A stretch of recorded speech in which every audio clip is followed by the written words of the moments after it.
पुंडलीकवरदा हरी विठ्ठल श्री ज्ञानदेव तुकाराम पंढरीनाथ भगवान की जय. माऊली ज्ञानेश्वर महाराज की जय. गोपाल कृष्ण भगवान की जय.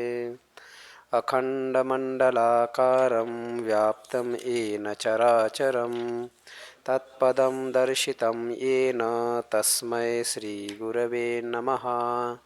शंकरं शंकराचार्यं शैशवं बादरायणं सूत्रभाष्यकृतौ वन्दे भगवन्तौ पुनः पुनः. ईश्वरो गुरुरात्मेति मूर्तिभेदविभागिने व्योमवद्व्याप्तदेहाय दक्षिणामूर्तये नमः. ईश्वरः सर्वभूतानां हृद्देशेऽर्जुन तिष्ठति भ्रामयन् सर्वभूतानि यन्त्रारूढानि मायया. ईश्वरः सर्वभूतानां हृद्देशेऽर्जुन तिष्ठति भ्रामयन् सर्वभूतानि यन्त्रारूढानि मायया. ईश्वरः सर्वभूतानां हृद्देशेऽर्जुन तिष्ठति भ्रामयन् सर्वभूतानि यन्त्रारूढानि मायया. ईश्वरः सर्वभूतानां हृद्देशेऽर्जुन तिष्ठति भ्रामयन् सर्वभूतानि यंत्रारूढानि मायया. पवित्र असलेल्या इंद्रायणी मातेच्या तीरावरती भगवान विश्वमाऊली ज्ञानोबरायांच्या दरबारामध्ये भगवान सिद्धेश्वराच्या सानिध्यात अजान वृक्षाच्या पवित्र शीतल अभंग अशा छत्रछायेखाली 84 सिद्धांच्या वास्तव्याने सिद्ध असणाऱ्या या अलंकापूर नगरीमध्ये परमपूजनीय गुरुवर्य बाबांच्या सहवासात आणि तुम्हा सर्व सिद्धानुभूती संपन्न महापुरुषांच्या समोर भगवती ज्ञानेश्वरीतील 18व्या अध्यायाचं आपण चिंतन या ठिकाणी करत आहोत. ज्या अध्यायाचं वर्णन करत असताना ज्ञानोबराय बोलतात, हा 18वा अध्याय नव्हे एकाध्यायी गीताची आहे असं वर्णन करतात. हा 18वा अध्याय नसून हा 18वा अध्याय म्हणजे एकाध्यायी गीताच आहे असं या अध्यायाचं वर्णन विश्वमाऊली ज्ञानोबरायांनी केलेलं आहे. आणि हा 18वा अध्याय आता समारोपाच्या दिशेने जात आहे. आणि या समारोपाच्या दिशेने जात असताना थोडासा कमीच करा. समारोपाच्या दिशेने हा अध्याय जात असताना भगवान अर्जुनाला शेवटचा उपदेश करत आहेत.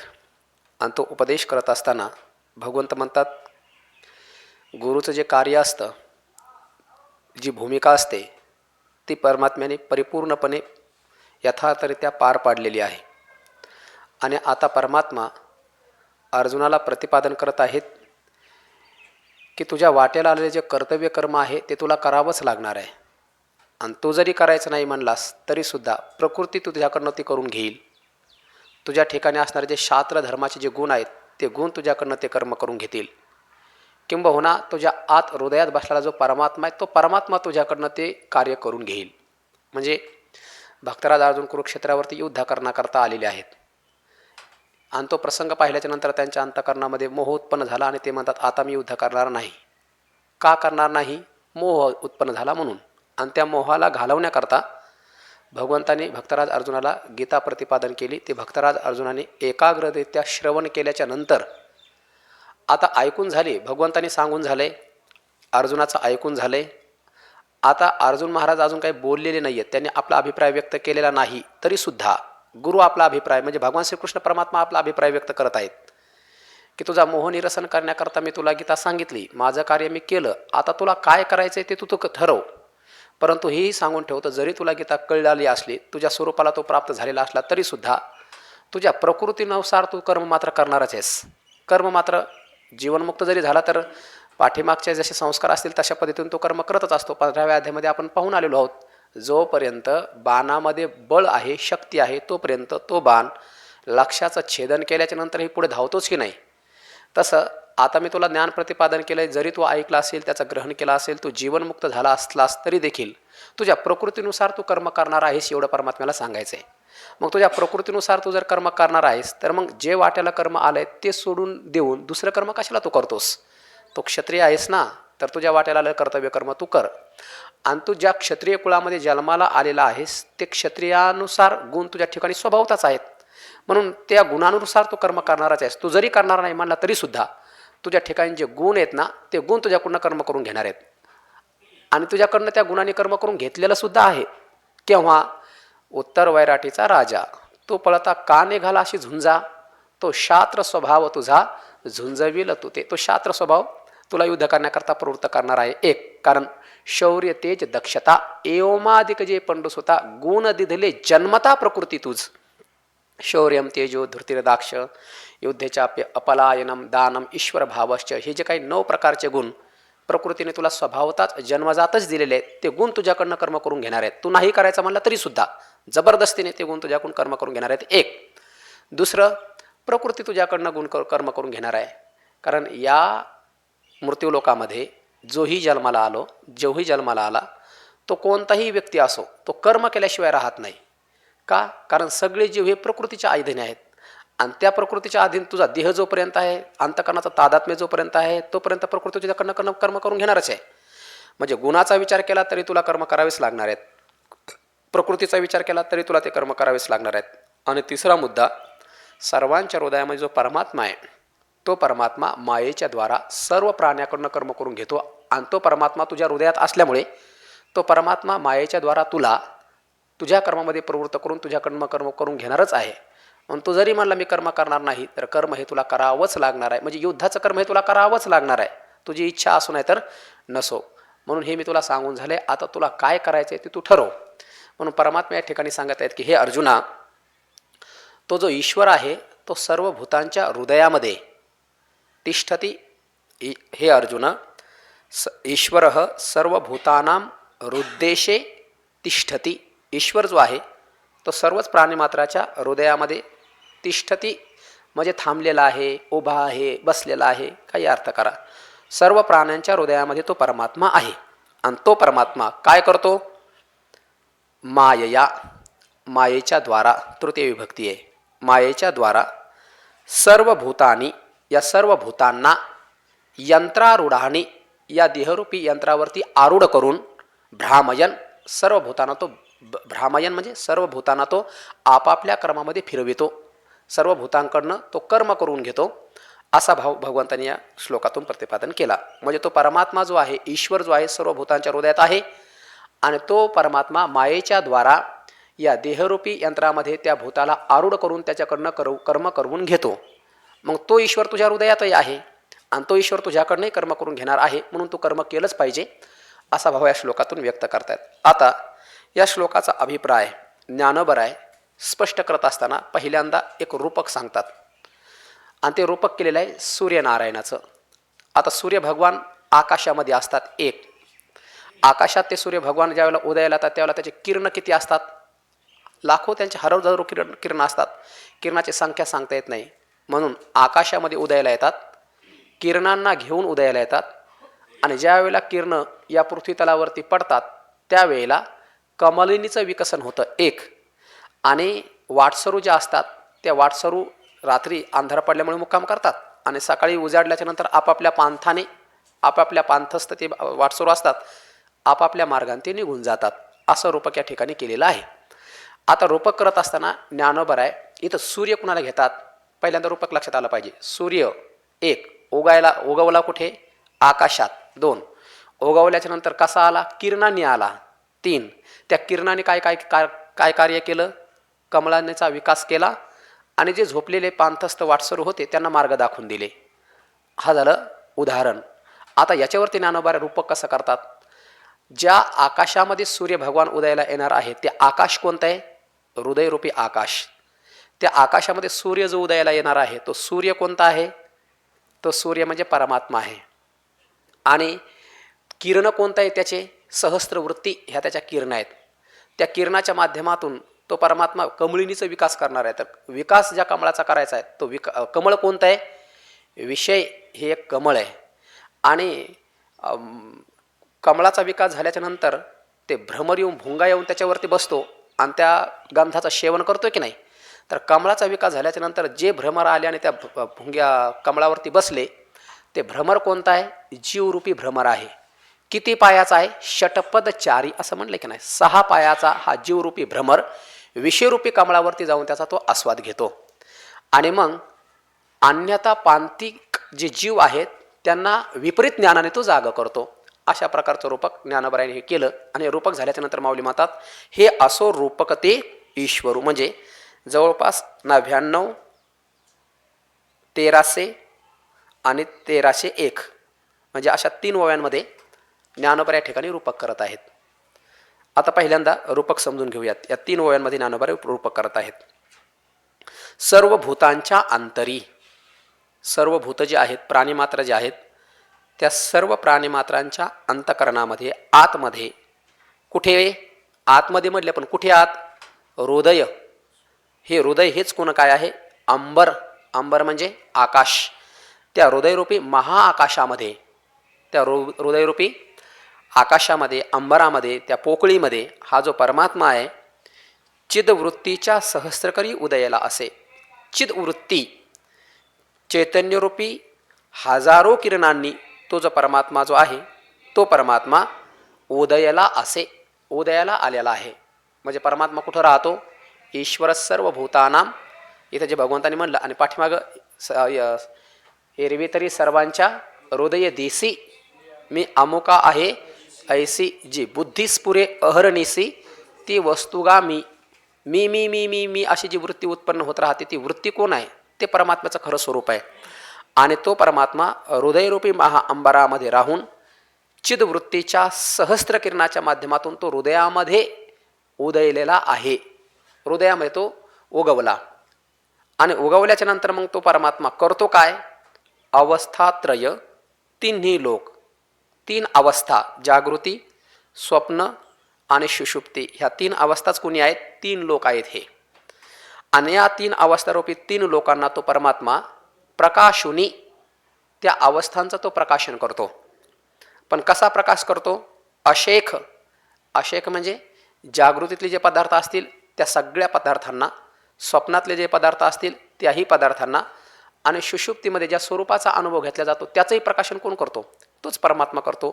म्हणून आशेक प्रकाशोनी, जागृती, स्वप्न, सुषुप्ती याच्यातल्या पदार्थांचं, वस्तूंचं, सर्वांचं तो परमात्माच प्रकाशन करतो.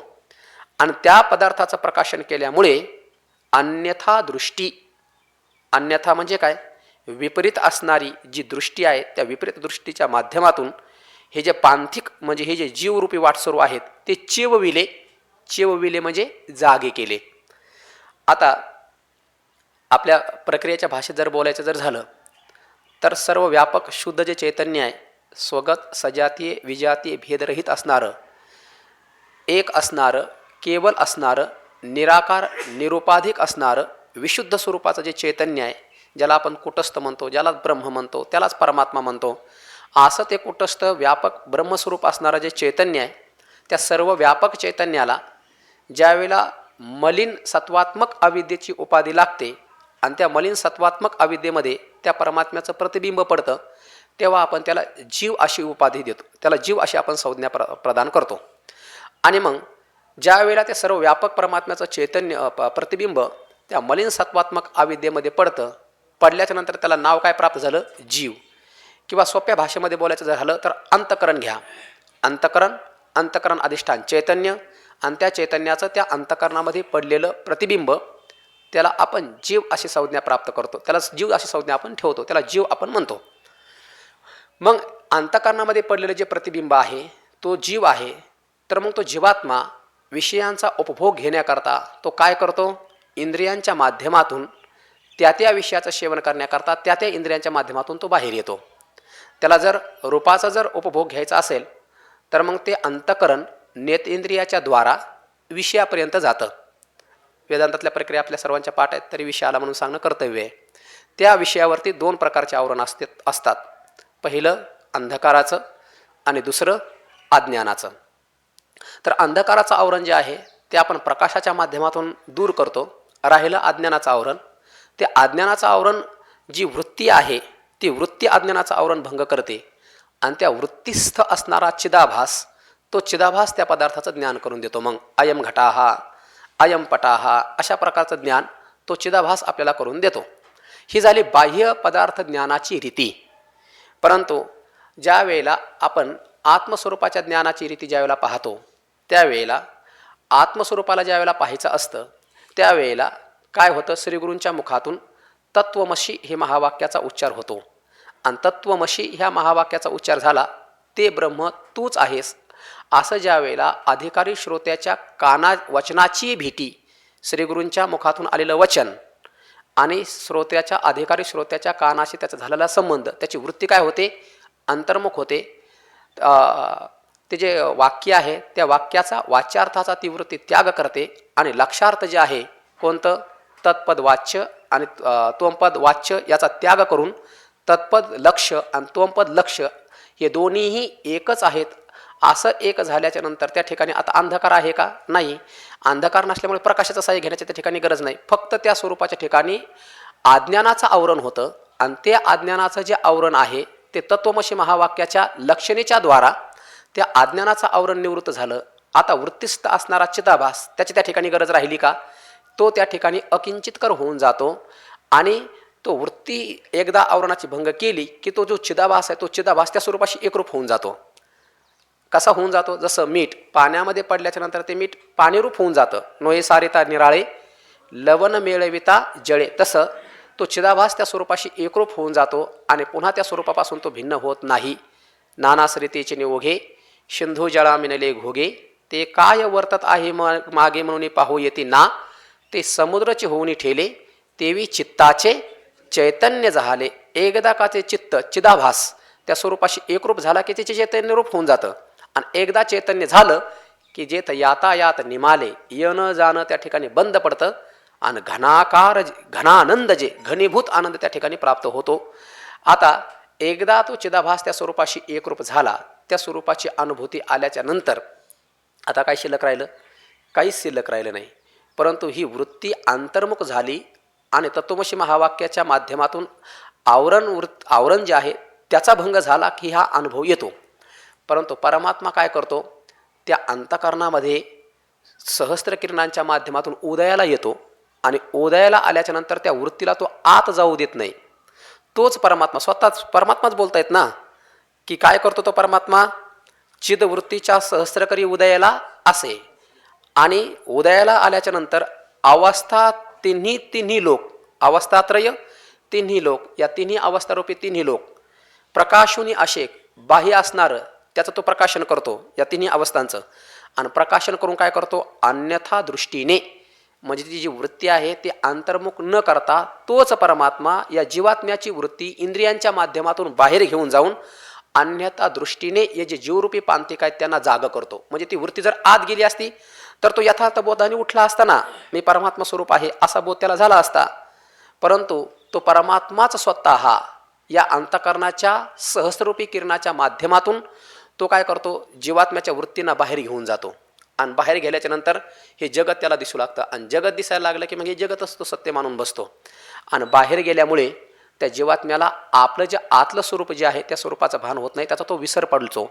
आणि आपुला आपण पया विसरजो धनंजया तेच मूळ या अज्ञानाशी. एकदा का आपला विसर पडला की मग हे जगत सत्य वाटू लागतं, मग देह सत्य वाटू लागतो, देहसंबंधी सत्य वाटू लागतात आणि अहंता ममता इति दुःखास्पदे द्वे. मग हे सगळं जे कोणी केलं त्या परमात्म्यानेच केलं. मग परमात्म्याने स्वतः केलं का, त्यांनी स्वतः मात्र केलं नाही. पुढं खाली उभी येणार स्वमायेचे आडवस्त्र, मायेच्या द्वारा हा परमात्मा सगळं करत असतो. म्हणून ज्ञानोबाराय म्हणतात अन्यथा दृष्टी पांथिक, म्हणजे विपरीत ज्ञानाच्या माध्यमातून या जीवरूपी पांथिकांना या परमात्म्यानेच जाग केलेलं आहे. म्हणजे विपरीत ज्ञान जे झालं जीवाला, मी परमात्मा आहे हे झालं यथार्थ ज्ञान.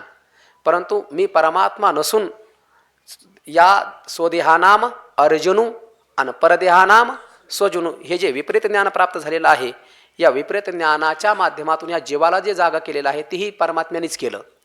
आणि मग जाग विपरीत ज्ञानाने केलं, हेही परमात्म्याने केलं. मग हे तिन्ही अवस्था दिसायला लागल्या, ह्या कोणी दाखविल्या, त्याही परमात्म्यानेच दाखविल्या. म्हणून ज्ञानोबा या ठिकाणी म्हणतात अन्यथा दृष्टी पांथिक चेवविले. मग हे जीव अन्यथा ज्ञानाने विपरीत ज्ञानाने जाग झाल्याच्या नंतर आता ह्या तिन्ही अवस्थाचा जर त्या परमात्म्यानेच प्रकाशन केलं असेल तर तिन्ही अवस्थेमध्ये गेल्याच्या नंतर, दादाजी पुढे या ना, मग ज्ञाता ज्ञान ज्ञेय हे त्रिपुटी तर त्या ठिकाणी येणारच ना. तर मग आता हा परमात्मा सहस्त्र किरणाच्या माध्यमातून उदयाला आला आणि तिन्ही अवस्थाचं त्यांनी काय केलं, प्रकाशन केलं. आता प्रकाशन केल्याच्या नंतर ज्यावेळेला सूर्यनारायणाचे किरण या जगतामध्ये येतात त्यावेळेला जगताचं प्रकाशन होतं एक. आणि किरण ज्या वेळेला कमलिनीवरती पडतात त्यावेळेला कमलिनीचं विकसन होतं 2. आता ते विकसन कोणत्या कमलिनीचं होतं ज्ञानोबा ते सांगतात. सरोवर कोणतं आहे आता पहिल्यांदा सूर्य भगवान उदयाला आल्याच्या नंतर त्यांच्या किरण कमलिनीवरती पडतात.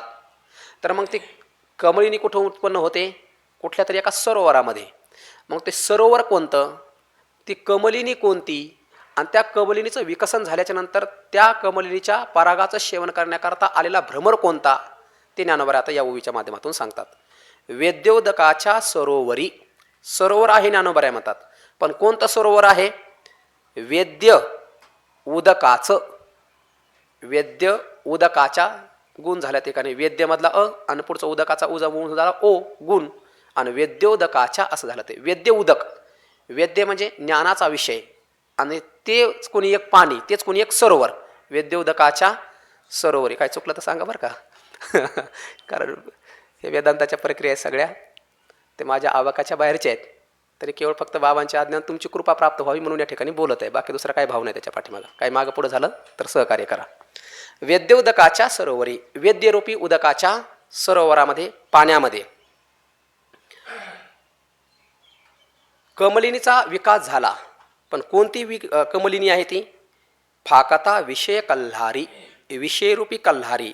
विषयरूपी कल्हारी म्हणजे विषयरूपी ही जी कमळ आहे ते कमळ फाकता फाकलं. ते म्हणजे वेद्यरूपी उदकाच्या सरोवरामध्ये विषयरूपी कमलिनीचा विकास झाला.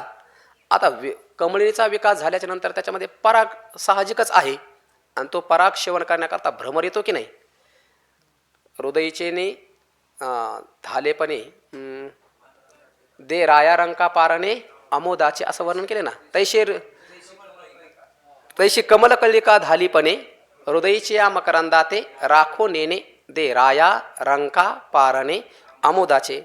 आता वेद्योदकाच्या सरोवरामध्ये विषयरूपी कमलिनीचं विकसन झाल्यानंतर, आता विकसन झालं त्याच्यामध्ये परागकण निर्माण झालेलेच आहेत, तर ते परागकण सेवन करण्याकरता जो आलेला आहे तो कोण आहे, तो जीवरूपी भ्रमर आहे. जीव भ्रमराते.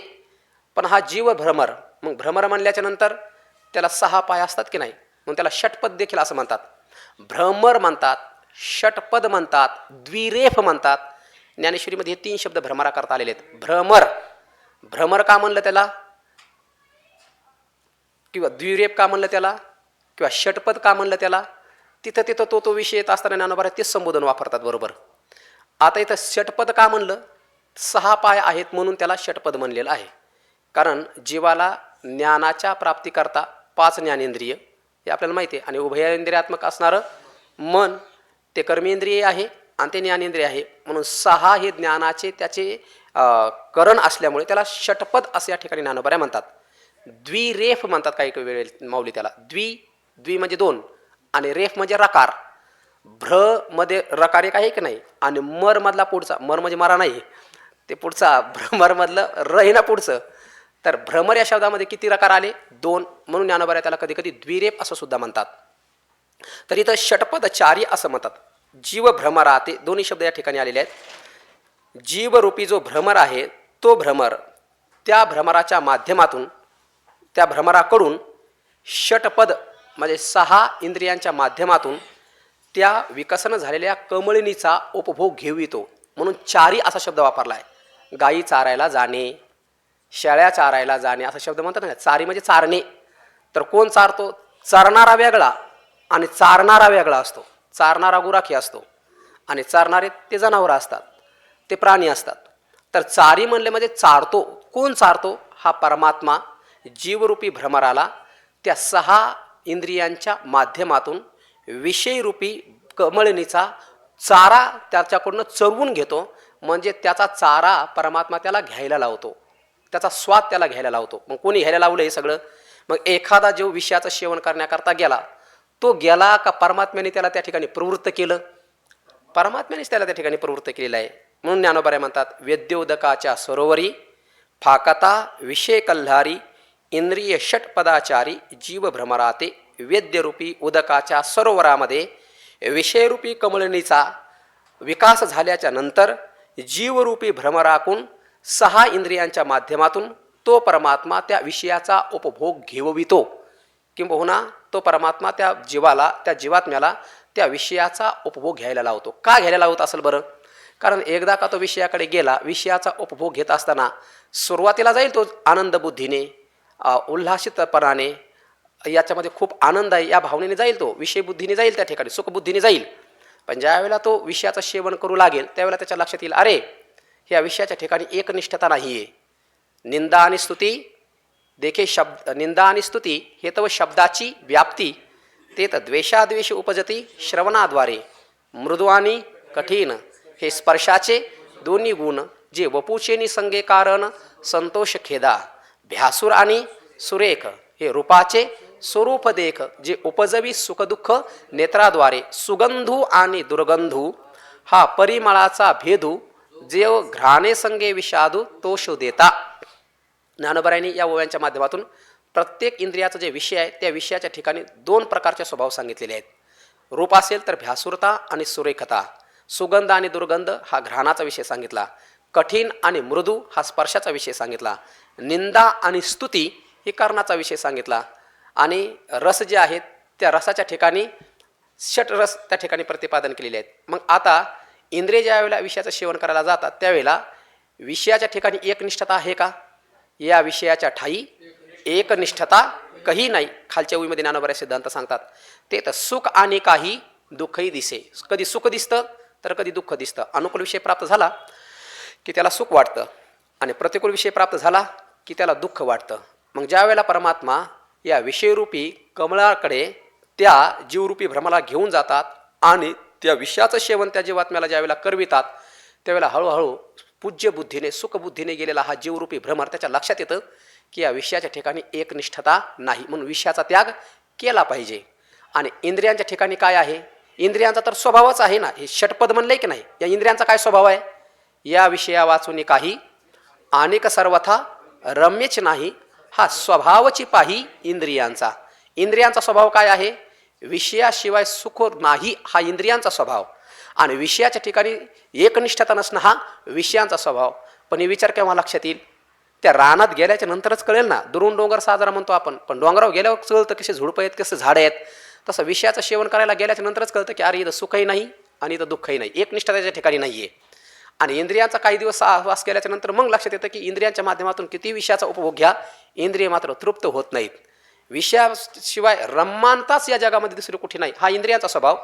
आणि सुख किंवा दुःख एकनिष्ठ न राहणे हा विषयांचा स्वभाव. हे जीवात्म्याच्या लक्षात यावं म्हणून परमात्मा या षटपायाच्या जीवरूपी भ्रमराला त्या विषयाकडे त्या ठिकाणी घेऊन जातो. आणि तिथे गेल्याच्या नंतर जीवात्मा ज्या वेळेला त्या विषयाचा उपभोग घेतो त्यावेळेला त्याच्या लक्षात येतं सुख याच्यामध्ये नाही.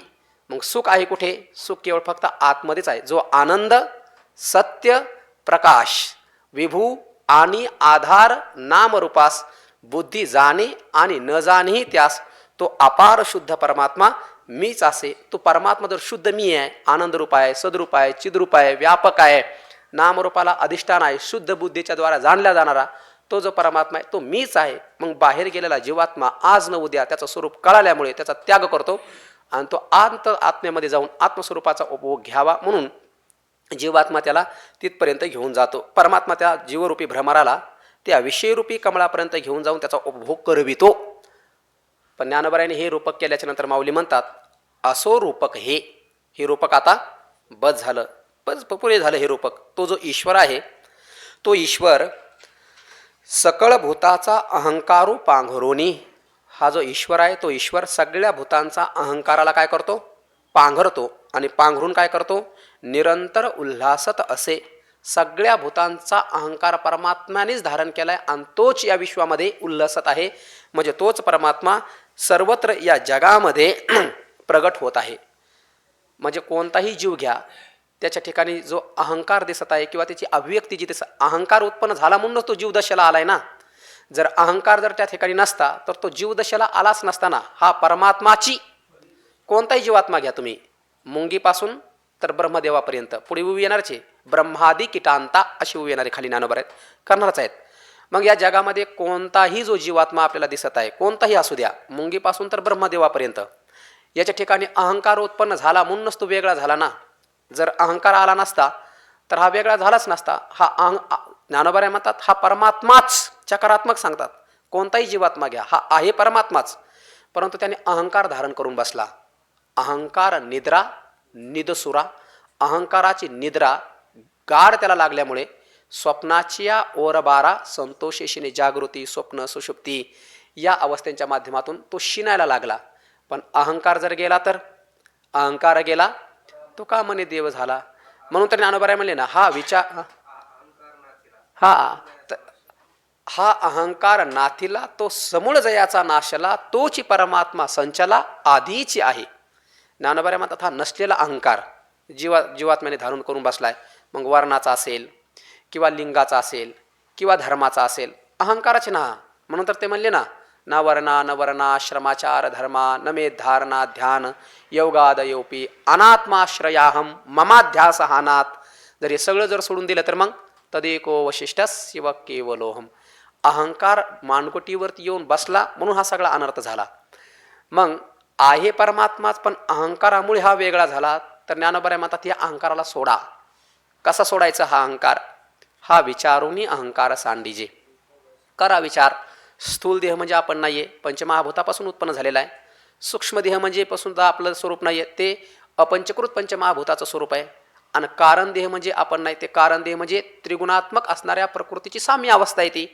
म्हणून ना स्थूल देह आपण आहे, ना सूक्ष्म देह आपण आहोत, ना कारण देह आपण आहोत. मग नसलेल्या देहाला माझं म्हणणं, नसत्या छंदे नसत्या छंदे, मग पुढीलाचे ओझे. हा देह आपला आहे का? नाही. स्थूल नाही, सूक्ष्म नाही, कारण नाही. आणि नसलेल्या देहाचं जर तादात्म्य जर करून बसलं तर मग सुखदुःखाचे फटके बसणारच की नाही. मग कशाला त्यांचा तादात्म्य धरून बसायचं आहे? पुढीलाचे ओझे आपुल्या माथा घेईजे तरी सांगे कान दाटीजे धनुर्धरा. आणि जर आपण हे पुढल्या म्हणजे या देहांचं ओझं जर सोडून दिलं, स्थूल सूक्ष्म कारण देह मी नाही असं जर म्हणलं, विचाराच्या माध्यमातून हा विचारून अहंकार सांडेचे विचार करून हा अहंकार सोडून दिला, या तिन्ही देहाचं तादात्म्य सोडून दिलं की मग असतीची वस्तू होई. जे अहंकार सोडला म्हणजे तो परमात्मा वेगळा आणि हा वेगळा आणि त्या परमात्म्याशी एकरूप झाला असं नाही. अहंकार सोडला की हा असणाराच परमात्मा स्वरूपाशी एकरूप, पहिला मूळचाच आहे हा. असतीच वस्तू होई जे असतंच परमात्मा स्वरूपाशी तो एकरूप होऊन जातो. आणि त्या स्वरूपाशी एकरूप जर झाला तर आपलं कल्याण त्यांनी केलं, नाहीतर मग त्याचं भिवंडी झाल्याशिवाय राहत नाही. आपुलीशी स्वस्ती सहजे आपण केली. अहंकार सोडून दिला की तो परमात्मा स्वरूपाशी एकरूप होतो. आणि परमात्मा स्वरूपाशी एकरूप झाला की मग त्याने स्वतःचं कल्याण केलेलं आहे. आणि हा अहंकार ज्याचा त्याला सोडावा लागतो. म्हणून परमात्म्याने सांगितलं उद्धरेद आत्मनात्मानम नात्मानम वसादयेत आत्मैव ह्यात्मनो बंधू रात्मैव रिपुरात्मन. ज्याचं त्यालाच या ठिकाणी करावं लागतं. प्रत्येकाला ज्याचा त्यालाच विचार करून हा अहंकार सोडावा लागतो. ज्याचा त्यालाच हा पुरुषार्थ करावा लागतो. आणि अहंकार सोडून देणं हा सर्वात मोठा पुरुषार्थ आहे. आणि अहंकार गेला की मात्र परमार्थाचं त्याचं पूर्णत्व झालं. परंतु अहंकार मात्र लवकर सुटत नाही. कारण अहंकार हा उत्पन्न कुठं होतो? ग्रंथ शिकतो आपण कशा करता? अहंकाराचं स्वरूप लक्षात येण्याकरता.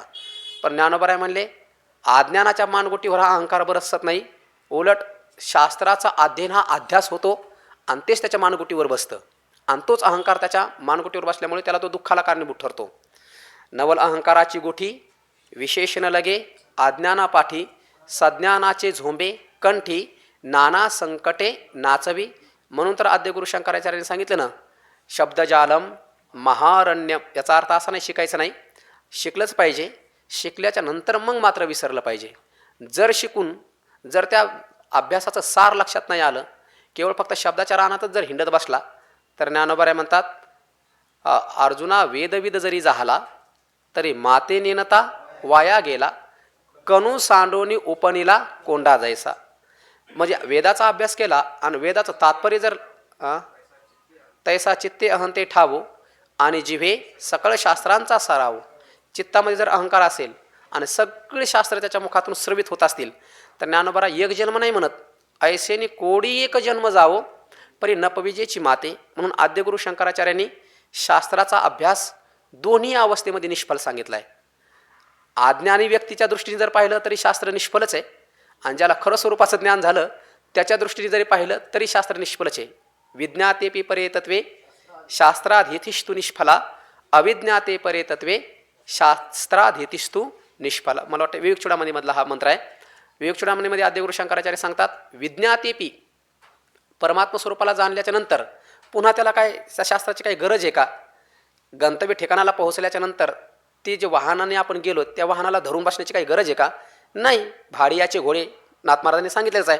आपण आपल्या मुक्कामाला पोहोचलो की त्या घोड्याला सोडून देतो. तसं आपल्या मुक्कामाला पोहोचलं, पण पोहोचवलंय कोणी? शास्त्राने. मग तेवढ्या भागामध्ये त्याचा स्वीकार केलाच पाहिजे ना. तेवढ्या पार प्रमाणामध्ये व्युत्पत्ती आघवे विसरीजे, पण केव्हा? शिकल्याच्या नंतर मग विसरीजे. आधी शिकीजे मग विसरीजे. परंतु आद्यगुरु शंकराचार्य सांगतात की हे जे शास्त्राध्ययन जे आहे ते केलं आणि केल्याच्या नंतर जर त्याचा तात्पर्य, भाव, अभिप्राय, उद्देश जर लक्षात आला नाही तर मग त्याचं काय होतं? खंडन मंडनामध्ये तो व्यक्ती प्रवृत्त होतो. आणि खंडन मंडनामध्ये प्रवृत्त झाल्याच्या नंतर त्या खंडनाच्या मंडनाचा अभिनिवेश ते भूत त्याच्या डोक्यावरती बसतं. आणि मोठ्या महापुरुषांच्या मुखातून ऐकलं होतं, ज्या लोकांनी केवळ फक्त खंडन मंडनामध्ये वेळ घालवला आणि शास्त्राचे तात्पर्य त्याच्याशी चिटकून गेले नाही, असे लोक देह पडल्याच्या नंतर ब्रह्मराक्षस होतात, असं महापुरुषांच्या मुखातून मी ऐकलेलं आहे. म्हणून विषय काय चाललेला आहे? हा जो अहंकार आहे कोणत्या रूपाने मानगुटीवर येऊन बसेल काही सांगता येत नाही. कधी शब्दज्ञानाच्या माध्यमातून येऊन बसतो, तर कधी कधी कुठल्याही रूपाच्या माध्यमातून तो मात्र येतो आणि बसतोच. तात्पर्य इथे एवढंच चाललं आहे. भगवंत या ठिकाणी ज्ञानोबारे सांगत आहेत की हा जो ईश्वर आहे तो ईश्वरच सर्व भूतांचा अहंकार पांघरून तोच परमात्मा निरंतर या जगामध्ये उल्लसित होत आहे, म्हणजे प्रगट होत आहे. याचा अर्थ काय झाला? जीवाच्या ठिकाणी अहंकार आला की तो जीव भावाला प्राप्त होतो, आणि जीवाच्या ठिकाणचा अहंकार गेला की तो शिवस्वरूपाला प्राप्त होऊन जातो. आणि अहंकार आला की व्यक्ती या मायेमध्ये गुरफटून जातो, आणि अहंकार गेला की तो शिवस्वरूपाशी, सद्रूपाशी, चिद्रूपाशी, आनंदरूपाशी एकरूप होऊन जातो. म्हणून ज्ञानोबा म्हणतात, हे रूपक राहू द्या, हे तो जो ईश्वर आहे तो सगळ्या भूतांचा अहंकार पांघरून निरंतर या जगामध्ये उल्लसित होत आहे, प्रगट होत आहे. म्हणजे या जगामध्ये जीही व्यक्ती, जोही जीव उत्पन्न होत आहे त्या उत्पत्तीला कारण आहे अहंकार. आणि त्या अहंकाराला निर्माण कोणी केलं? परमात्म्याने. आणि त्या अहंकाराला धारण करून त्या जीवाच्या माध्यमातून रूपाला आला. तोही कोण रूपाला आला? परमात्माच रूपाला आला. म्हणून तर याच भावनेतून म्हणले ना, माय जगन्नाथ, बाप जगन्नाथ, अनाथाचा नाथ जनार्दन, एका जनार्दनी एकपणे उभा, चैतन्याची शोभा शोभत असे. या जगतामध्ये जीही काही वस्तू आहे ती वस्तू परमात्मा स्वरूपापासून वेगळी का झाली? केवळ फक्त अहंकारामुळे ती वेगळी झाली. आणि तो अहंकाराला धारण करून त्या जीवाच्या माध्यमातून ती वस्तू उत्पन्न झाली. तीही कुणी केली?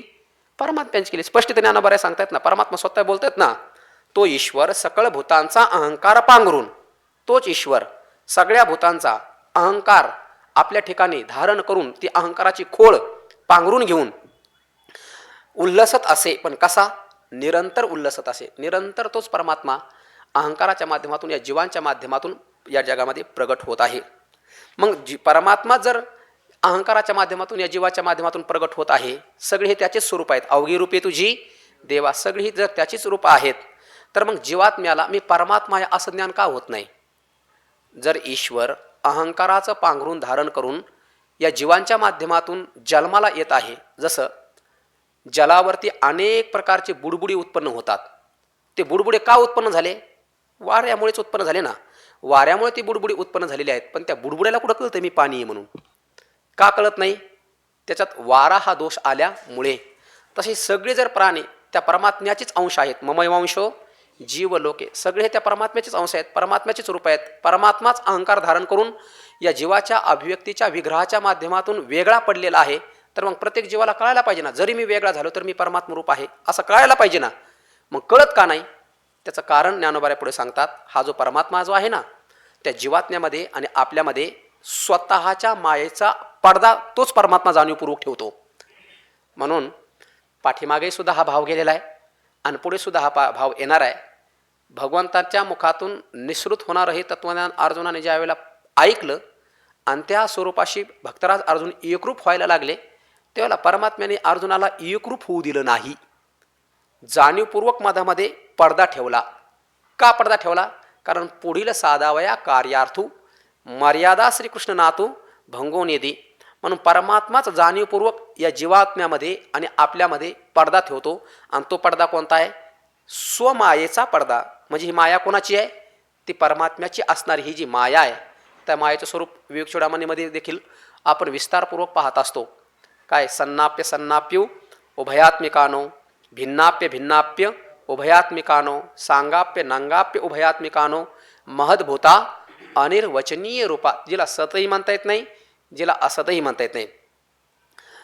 ते परमात्म्याशी एकरूप आहे असंही म्हणता येत नाही आणि ती परमात्म्यापासून भिन्न आहे असंही म्हणता येत नाही. मग अशी महत् अद्भुता असणारी ही माया, त्या मायेचा परमात्मा काय करतो, त्या जीवात्म्यामध्ये आणि आपल्यामध्ये पडदा निर्माण करतो. आणि ती माया कोणाची? परमात्म्याची स्वतःची आहे. म्हणून इथं शब्द काय वापरतात ज्ञानोबा आहे, स्वमाया. त्या परमात्म्याची असणारी ही जी माया, तो परमात्मा आपल्या मायेचं त्या जीवात्म्यामध्ये आणि आपल्यामध्ये आडवस्त्र निर्माण करतो. तोच परमात्मा पडदा निर्माण करतो. आणि तो पडदा निर्माण झाल्यामुळे त्या जीवात्म्याला मी परमात्मरूप आहे असं ज्ञान होत नाही. मग त्या मायेच्या पडद्यामुळे सहस्त्र वृत्तीच्या माध्यमातून हा परमात्मा काय करतो, या जीवात्म्याला अवस्थात्रय असणाऱ्या तिन्ही अवस्थाचे हे ते तिन्ही लोक म्हणजे जागृती, स्वप्न, सुसुप्ती याच्या माध्यमातून त्याला प्रकाशित करतो. आणि अन्यथा दृष्टी पांथिक, अन्यथा दृष्टीने म्हणजे विपरीत ज्ञानाने त्याला जाग करतो. म्हणजे परमात्मा आहे सगळा कोण? चैतन्यच आहे. कोण सगळं? परमात्माच. मग परमात्माच आहे तर जीवात्म्याला त्याचं ज्ञान का होत नाही? परमात्म्याने जाणीवपूर्वक त्या जीवात्म्यामध्ये आणि आपल्यामध्ये काय केला? मायेचा, स्वतःच्या मायेचा पडदा निर्माण केला. आणि तो पडदा निर्माण झाल्यामुळे जीवात्मा मी परमात्मा या असं न म्हणता, आत न जाता तो बाहेर जायला लागला. मग बाहेर गेला, याच्यामध्ये दोष त्या जीवात्म्याचा आहे का त्या परमात्म्याचा आहे? जर इथलं जर हे चिंतन जर करून पाहिलं तर परमात्मा स्वतः सांगतायत ना, स्वमायेचे आडवस्त्र लावूनी, स्वतःच्या मायेचं आडवस्त्र त्यांनी लावलंय. आणि लावून काय करतो? एकळा खेळवी सूत्र, एकटाच खेळवीत आहे. हा सगळं एकच आहे, एकटाच आहे, सगळं एकच आहे. ते उपाधीचा जर न्यास जर करून टाकला, आपले जे देह आहेत या देहाचा जर उपाधीचा जर नाश केला तर आत्मा सर्वांचा कोण आहे? एकच आहे की नाही? पण एकच असणारा हा परमात्मा सोमायेचा आडवस्त्र लावून या सूत्रांच्या माध्यमातून या सगळ्या प्राण्यांना तो खेळवीत आहे. मग कोण ब्राह्मण, कोणी क्षत्रिय, कोणी वैश्य, कोण शूद्र, कोणी स्त्री, कोणी पुरुष, कोणी लहान, कोणी मोठा, कोणी विद्वान, कोणी अज्ञानी, कोणी मूर्ख, कोण पामर, कोण जिज्ञासू, हे सगळे जे भेद दिसतात आपल्याला, हे सगळे कोण आहे? देव नटला नाना परी, परमात्माच आहे हा सगळा. परंतु परमात्मा स्वतःच्या मायेचा आडवस्त्र लावून एकटा सगळ्या जगाला काय करत आहे? खेळवीत आहे. आणि खेळवत असताना बाहेरी मायेचं आडवस्त्र लावून एकटाच परमात्मा खेळत आहे. आणि खेळत असताना या बाहेर म्हणजे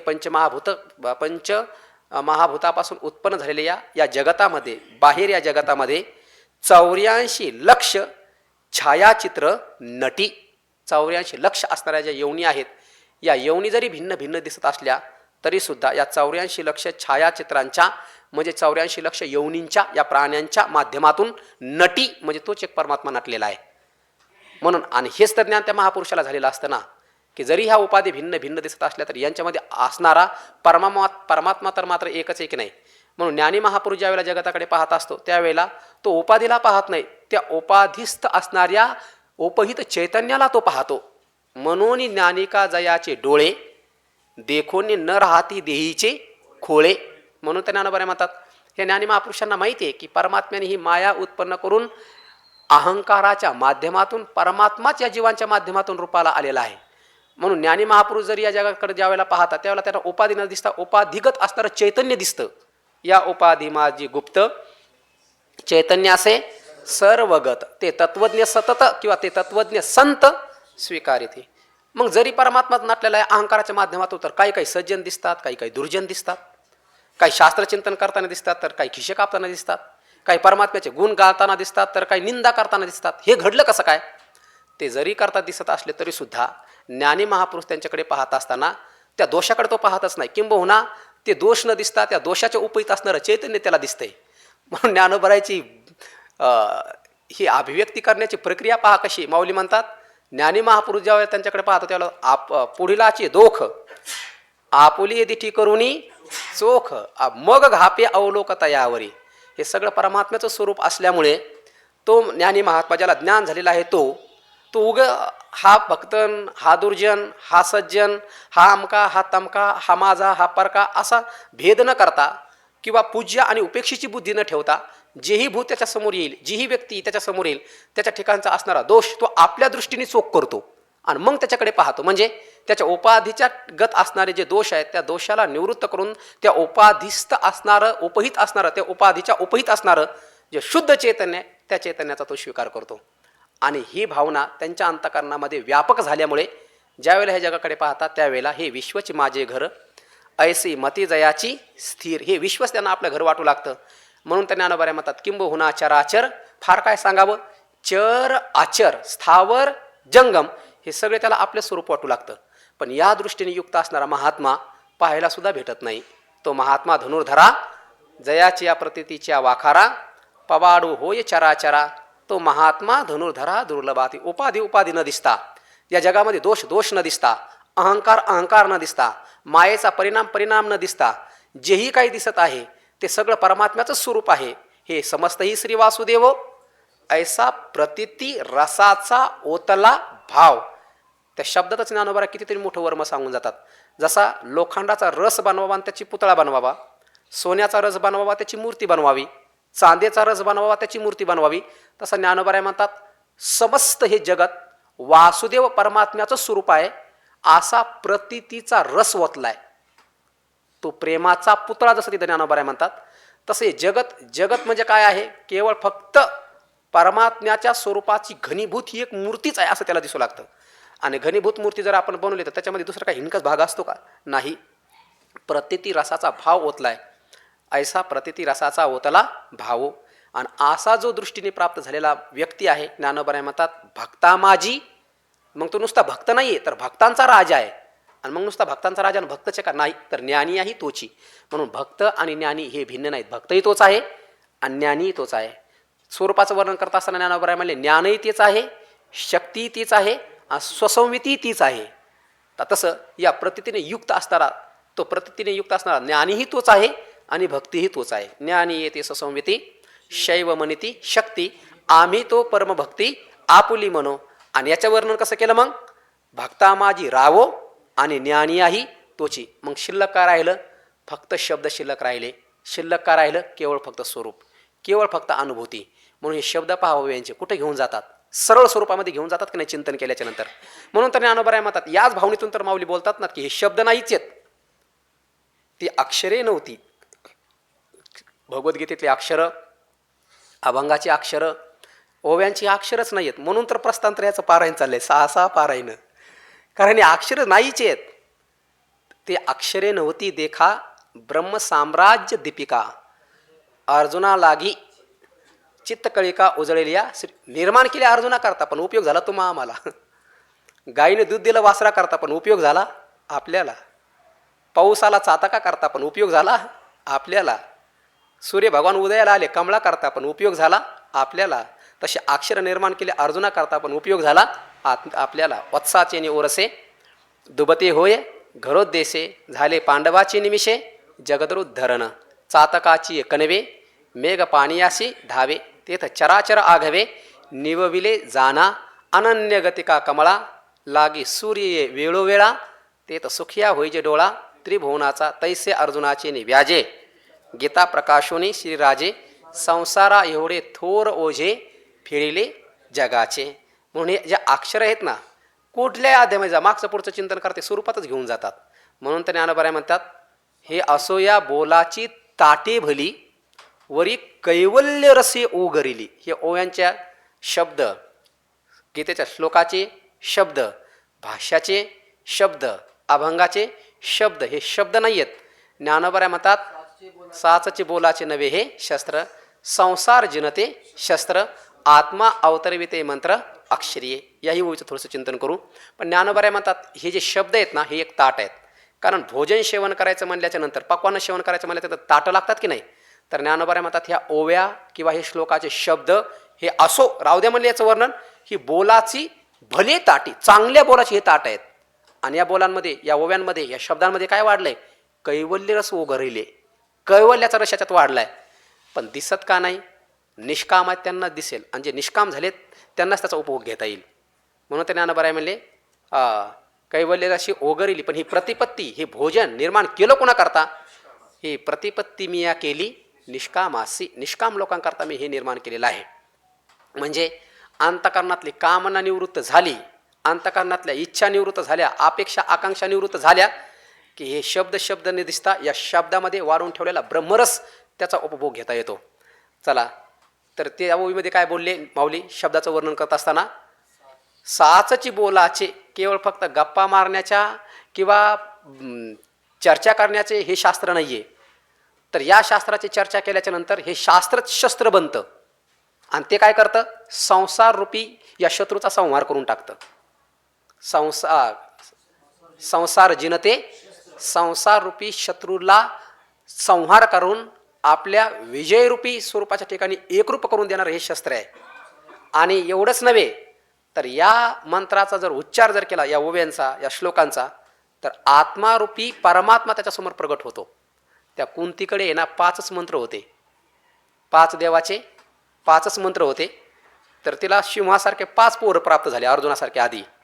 आपल्याकडे 9033 ओव्या रूपी मंत्र आहेत आणि 700 श्लोक रूपी मंत्र आहेत, 4033 अभंग आहेत. मग सगळ्या संतांचे बघा मग कितीकच होते ती, एवढे श्रीमंत आपण आहेत.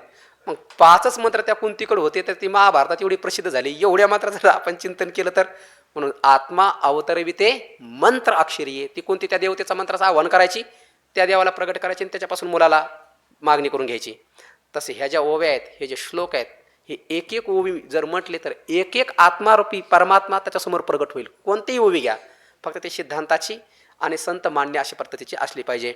असो, ज्ञानोबाराय म्हणतात आपला विषय असा चालला होता की परमात्मा जो आहे स्वतःच्या आडमायेचं वस्त्र लावून बाहेर जो आहे तो 84 लक्ष योनीच्या माध्यमातून तो नटलेला आहे.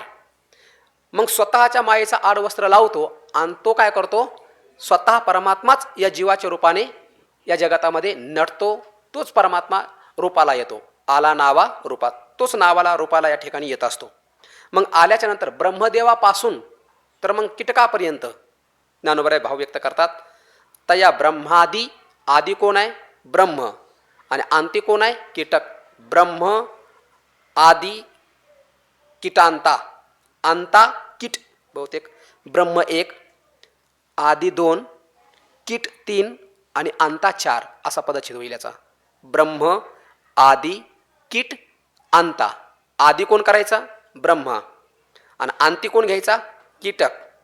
ब्रह्मा आदी अंता कीट. कीट म्हणजे किडा, छोटासा जीवा, कोणता एखादा जीव, मुंगी वगैरे काय जे सूक्ष्मातलं सूक्ष्म एखादी पिशी घ्या, अणु परमाणू काय असेल ते. तर ब्रह्मदेवापासून तर रेणूपर्यंत जे सर्वात सूक्ष्म जीव असेल तिथपर्यंत अशेषही भूतजाता या ब्रह्मांडामध्ये उत्पन्न होणारे भूतजात. जात म्हणजे जनजाय ते उत्पन्न होणारे कोणते भूतजात. भूतापासून पंचमहाभूताच्या पंचीकरणापासून उत्पन्न होणारं जेवढं काही भूतजात, सगळे भूत सगळे प्राणी, मग तो ब्रह्मदेव असू द्या किंवा कीटक असू द्या. कारण ब्रह्मदेव जरी झाला तर पंचमहाभूतापासूनच उत्पन्न झालेला आहे ना. आणि जीवात्मा सर्वात छोटा जीव, कारण सर्वात मोठा जीव कोणता आहे ब्रह्मदेव. ब्रह्मेशाना परवते वाढणे नाही जीवाते आणि तेथून मग वरवते ब्रह्मची. सर्वात मोठा जीव ब्रह्म आणि सर्वात छोटा जीव एखादा किडा घ्या, एकदम छोटा, अणु रेणू परमाणू त्रेसरेणू काय म्हणतात सर्वात अमिबा, सगळ्यात छोटा जीवात्मा. तर हे आदी ब्रह्मदेव घ्या सगळ्यात मोठा आणि सगळ्यात छोटा अमिबा. या आशेषही भूतजात पंचमहाभूतापासून उत्पन्न झाले जेवढे काही भूत आहेत ते सगळे भूत, त्या भूतांचा देहाचा आकार जो उत्पन्न होतो तो देहाचा आकार परमात्मा योग्यता पावून दावी. त्या जीवात्म्याला देहाचा आकार परमात्मा त्याची योग्यता पाहून देतो. म्हणजे आता वर्तमान काळामध्ये आपल्याला हा जो देह प्राप्त झालाय हा कोणी दिलेला नाहीये, आपल्याच पुरुषार्थाचा हा प्रताप आहे. कोणी असू द्या मग, कारण ज्याला जो देह प्राप्त झालाय तो त्याच्या अधिकारानुरूप परमात्म्याने नाही दिला. परमात्मा फक्त कर्मफल सापेक्ष दाता आहे. परमात्मा काही देतही नाही आणि परमात्मा कोणाचं काही घेतही नाही. वाचवणी देते घेते अनेक, येत निभ्रांत नाही सम्यक, येत कर्मची फलसूचक मनुष्य लोकी. ज्ञानोबरायाने उदाहरण दिले 4थ्या अध्यामध्ये. जैसे क्षेत्रीजे पिरीजे ते वाचोनी आन न निपजे का पाहिजे तेची देखीजे दर्पणाधारे 2.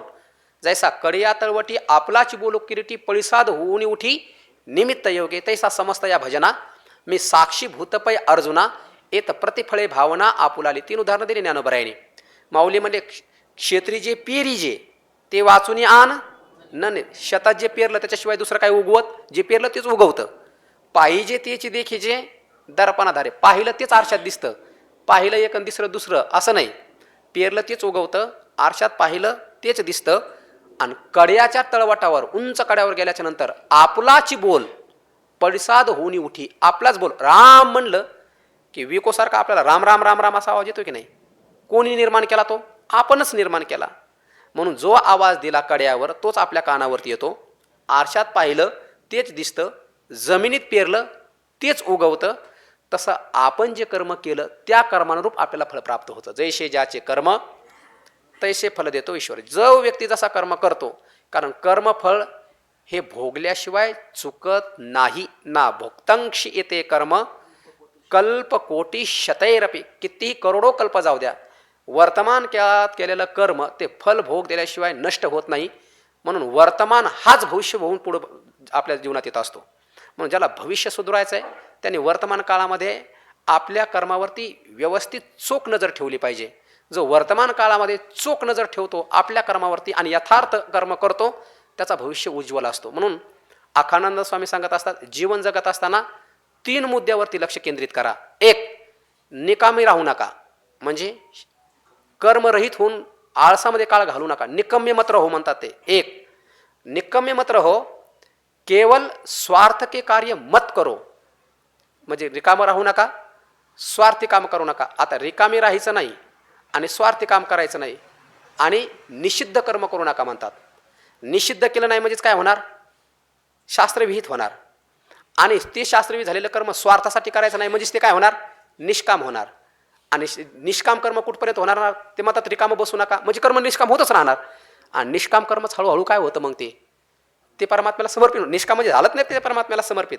आणि मग त्या सर्वात्मा का ईश्वरा, म्हणजे सहजच त्या कर्माच्या माध्यमातून ईश्वराची पूजाही होऊन जाते, अंतःकरणाची शुद्धी होते, ज्ञानही प्राप्त होतं, भक्तीही प्राप्त होते, प्रेमही प्राप्त होतं, जीवनमुक्तीही प्राप्त होते, विधेय कैवल्य प्राप्त होतो, लोकसंग्रह होतो आणि सगळंच होतं. याला कारण जर काय असेल तर आपल्या वाट्याला आलेलं केलेलं कर्तव्य कर्म. म्हणून तर ज्ञानोबा म्हणले, जर या देहामध्ये विधीच्या वाफेमध्ये सत्क्रियाच्या बीजाचं जर रोपण केलं, विधीची वाफे सत्क्रिया बीज आरोपे, विधीच्या वाफाने म्हणजे शास्त्राने सांगितले त्या पद्धतीने सत्क्रिया आपल्या वाटेला आलेल्या वर्णाश्रम पद्धतीने रूप जर कर्म केलं तर मग त्याला पुण्य प्राप्त होतं, पुण्याचे फळ त्याला लागतात आणि मग त्याची उन्नती होऊन जाते. परंतु जर शास्त्र निषिद्ध पद्धतीने आचरण करू लागला आणि अन्यायाचं बीज जर त्याने त्या ठिकाणी पेरलं तर मग तयाचे सारखे असंभड पाप पिके, मग जन्मकोटी दुःखे भोगी जीव, आणि मग करोडो जन्म त्याला दुःख भोगावं लागतं. आणि ते दुःख एवढं भयानक त्याला भोगावं लागतं. ज्ञानोबा तर मग म्हणतात, आहा सांगता वाचा रडे, आठविता मन खिरडे, काटारे मूर्खी केवडे जोडिले निरय. मग एखादा कटारे किंवा काटारे, तर ज्ञानोबा म्हणतात एखादा व्यक्ती जीवनमुक्त अवस्थेपर्यंत विधेयमुक्ती कैवल्यापर्यंत गेला. कशामुळे गेला? मूळ पायरी कोण आहे? कर्मच ना. आणि एखादा व्यक्ती नरक तिर्यक येऊनीपर्यंत गेला, ऐशी होती तर उतरून तो तिथपर्यंत गेला. का गेला? कर्मामुळेच गेला ना. मग दोन्हीही जे गात्या झाल्या, 2 मार्ग हे जे फुटले, कोणामुळे फुटले? कर्मामुळेच फुटलेले आहेत. म्हणून वर्तमान काळामध्ये एखादा व्यक्ती जर अनुकूल उपभोग घेत असेल, सगळं त्याला अनुकूल मिळत असेल तर समजून घ्यायचं पाठीमागच्या जन्मातला हा त्याचा पुरुषार्थ आहे. आणि एखादा व्यक्ती वर्तमान काळामध्ये केवळ दुःखच उपभोग घेत असेल तर तेही दुसऱ्याला दोष द्यायची गरज नाही, तेही आपलाच पुरुषार्थ आहे. व्यक्ती या जगामध्ये जसं कर्म करतो तसा प्रसंग, तशी परिस्थिती त्याच्या जीवनामध्ये उत्पन्न होत राहते. म्हणून ज्ञानोबा या ठिकाणी वर्णन करतात की जीवात्मा या देहामध्ये आल्याच्या नंतर कर्म करत असतो आणि ते कर्म केल्याच्या नंतर त्या कर्माचा परिणाम पाहून, त्या कर्माची योग्यता पाहून, त्या कर्माचा दर्जा पाहून परमात्मा त्या दर्जेला पाहून तसा देहाचा आकार त्याच्यासमोर उभा करतो. जर चांगला केलेला असेल कर्म तर मग 6व्या अध्यायामध्ये वर्णन केले ना योग भ्रष्टाचं. जर चांगलं कर्म असेल त्याचं तर मग तो योग भ्रष्ट होतो तिथं. अथवा योगिनामेव कुले भवती धीमताम एतद्य दुर्लभतरम लोके जन्म यदि दृश्यम, तशा प्रकारचा देहाचा आकार. म्हणून एक बघा, आपण जेवढे प्रसादांमध्ये असो किंवा विश्वामध्ये कुठेही जेही कोणी ज्ञानेश्वरी गाथा आध्यात्मिक ग्रंथाचं चिंतन करत असतील ना, त्यांना घाबरण्याची गरज नाही. या ग्रंथाचा आधार घेतल्याच्या नंतर एकतर या जीवनात मुक्त होणारच 100%, आणि नाही झाले तर मग ज्ञानोबरायांनी किंवा साधू संतांनी सांगून ठेवलं घाबरून जायची काही गरज नाही. पुढचा जन्म आपल्याला योग भ्रष्टाचा ठेवलेलाच आहे. पुढचा जन्म आपल्याला ठेवलेलाच आहे. ते तर मागील जे सद्बुद्धी जे तर जीवित्वा झाली होती अवधी तीची पुढे ती निरवधी नवीला आहे. तीच पुढे त्याला पुन्हा नवीन जन्म प्राप्त होतो. म्हणून देहाकार योग्यता पावुनी दावी. जसं कर्म केलेलं असेल त्या कर्माचं फल जसं देह त्याला समोर असेल परमात्मा त्या कर्माला पाहून तसा देह त्याच्या समोर उभा करतो. कोणाच्या? त्या जीवाच्या समोर. म्हणजे स्वतःच्या आडमायेचं वस्त्र परमात्मा मधामध्ये लावतो. 84 लक्ष योनीच्या माध्यमातून नटतो. पण नटल्याच्या नंतर ब्रह्मदेवापासून तर किड्यापर्यंत हे जे देह जे प्राप्त झाले हे काय परमात्म्याने आमन धपके देऊन टाकले काय? असे नाही दिले. मग हे सगळे देह जे प्रत्येकाला प्राप्त झालेले आहेत त्याचा अधिकार पाहून परमात्म्याने ते दिलेले आहेत. कर्मफल सापेक्ष दाता तो परमात्मा आहे. हा पुढे येणार बहुतेक ती तेथ जया जे कर्मसूत्र मांडून ठेवले स्वतंत्र ते गती गती पात्र होचे लागे. येते पुढं. हां तर मग परमात्मा जो आहे त्या जीवात्म्याने केलेले जसं कर्म असेल त्या कर्मानुरूप तो देह त्याच्यासमोर उभा करतो. आणि तेथ जे देह जया पुढे जसं कर्म केलं असेल तसा देह पुढे आला की नाही त्या जीवात्म्याच्या. तर मग जे देह ज्या जीवाच्या पुढे आल्याच्या नंतर अनुरूपपणे मांडे. जसं कर्म केलं असेल त्या कर्माच्या योग्यतेनुरूप मांडे म्हणजे त्याच्यासमोर ते मांडलं ठेवलं. आणि ठेवल्याच्या नंतर मग ते भूत तया आरूढे हे ते भूत त्या देहामध्ये हे माझं स्वरूप आहे असं म्हणून त्याच्यामध्ये ते आरूढ होतं. म्हणजे त्याच्यामध्ये ते घुसतं. ते जीवात्मा त्या देहामध्ये घुसतं. मग त्या देहाला हा माझा देह असं मानू लागतो. पण कसा घुसला कसा त्या देहाने त्याला आपलं सम केलं कसा त्या देहाला तो मी म्हणायला लागला हे सांगत असताना ज्ञानोबराय आता पुढे 2-4 उदाहरणं देतात. त्याचा विचार 4 वाजता पाहू. पुंडलिक वरदा हरी विठ्ठल श्री ज्ञानदेव तुकाराम पंढरीनाथ भगवान की. माऊली ज्ञानेश्वर महाराज की. गोपाल कृष्ण भगवान की जय. ज्ञानदेव तुकाराम ज्ञानदेव तुकाराम ज्ञानदेव तुकाराम ज्ञानदेव तुकाराम ज्ञानदेव तुकाराम ज्ञानदेव तुकाराम तुकाराम तुकाराम तुकाराम तुकाराम तुकाराम. पुंडलिक वरदारी विठ्ठल श्री ज्ञानदेव तुकाराम ज्ञानेश्वर महाराज की जय. गोपाल कृष्ण भगवान की जय.